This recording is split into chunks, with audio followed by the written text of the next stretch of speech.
Hey guys, okay, so you know the drill. I'm Aubree and we are talking about Fountain Inn, South Carolina today. Super excited to go over that with you. So here it is. We're gonna go over stats and facts, things to do, and the places that you guys want to live. So let's get to it.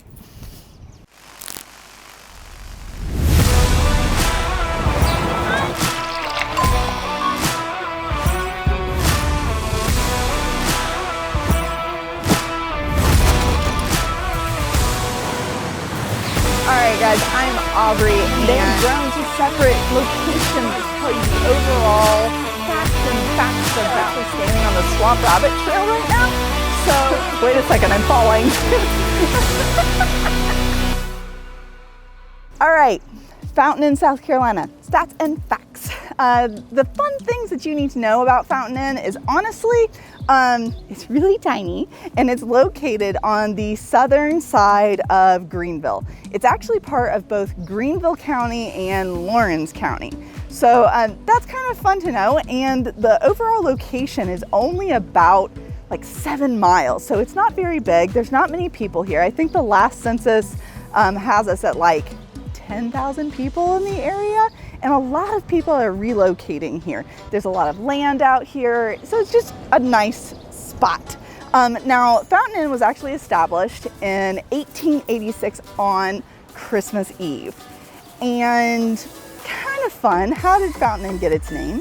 So I didn't know this before coming here. Fountain Inn actually has a lot of different natural springs. So they have fountains.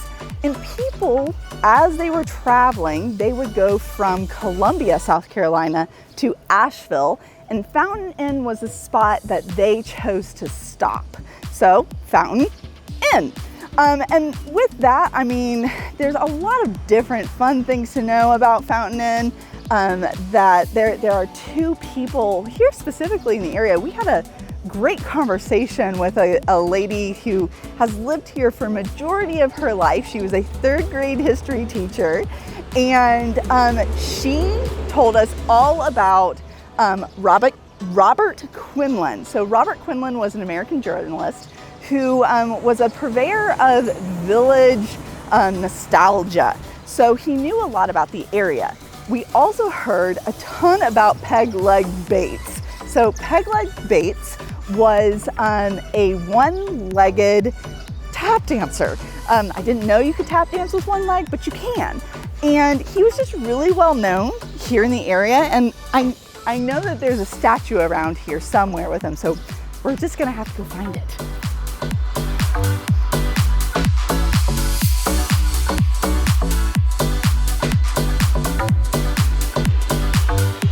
All right, so things to do. What is there to do in Fountain Inn? Well, actually, there's a bunch of different things that happen throughout the year. So first thing that we heard about whenever we came into Fountain Inn was the Aunt Het Festival. And it's been here for a while. It's always on the first Saturday of October.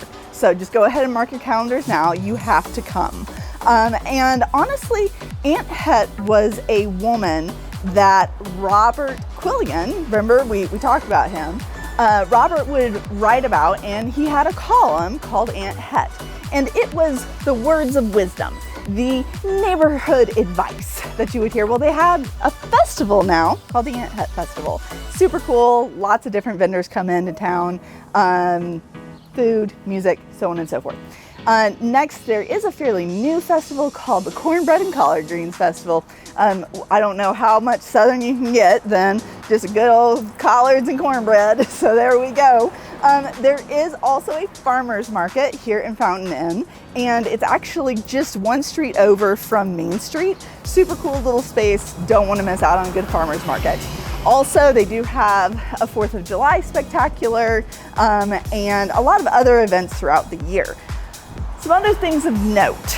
We're on Main Street, and Main Street's in the South. Basically, what you can tell right here is there are a lot of little businesses.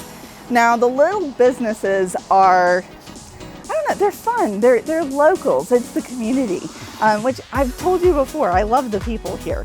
And so just some places that you really want to make sure you look at. Wings and Nuts is a good, just local bar here in the area. Steam and Cream, so that is a really nice coffee shop. Love the owners, Erica and Chris, you're awesome. And then you also have the boutique shops that are here. So you have I Declare, Trade Street, the Swanky Steer. You really don't want to miss out on it. There's also Jones Mill.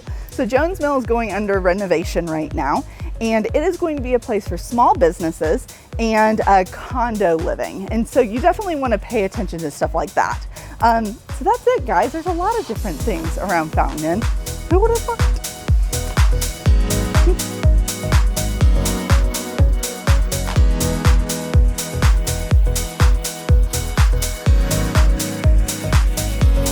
All right, so final thing, where to live in Fountain Inn, South Carolina.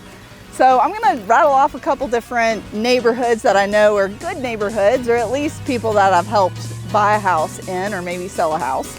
But I think most importantly, what you need to know is that if you have the opportunity to buy a house or to relocate close to Fountain Inn's Main Street, that's the place to be.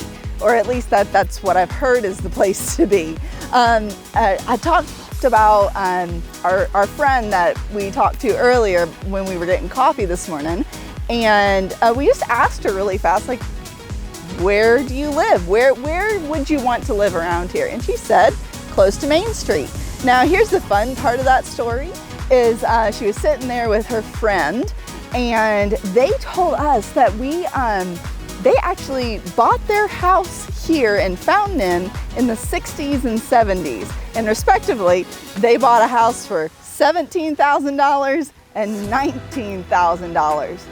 That's wild. Because those houses today are probably close to, I don't know, $250,000 to $500,000. And they're just, it's crazy how the real estate market changes, especially in little towns, little villages like this. They also told us that, you know, a lot of people own their homes around here. They bought a house, they stay in that house. So it was kind of fun to find out. Now, here's the important things you need to know if you're looking at potentially relocating here to Fountain Inn. The average price point of a house is around $250,000. Now, that doesn't mean that there's higher or lowers, but that's the average price.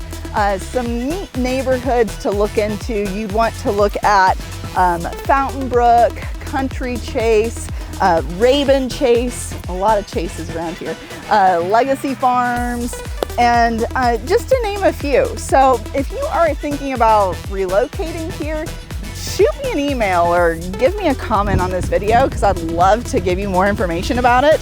And that's it, guys. So things to live. Thanks so much for tuning in. Oh, and I forgot to mention, we found Peg Leg Bates. And there he is, old school Peg Leg. So it's fun. I love it. So that's it, guys. Thanks so much for tuning in. Make sure you subscribe to this channel so that you can keep following along with us so we can answer your questions about the area. And that's it. So shoot me an email, comment on this video, subscribe. Thanks, guys.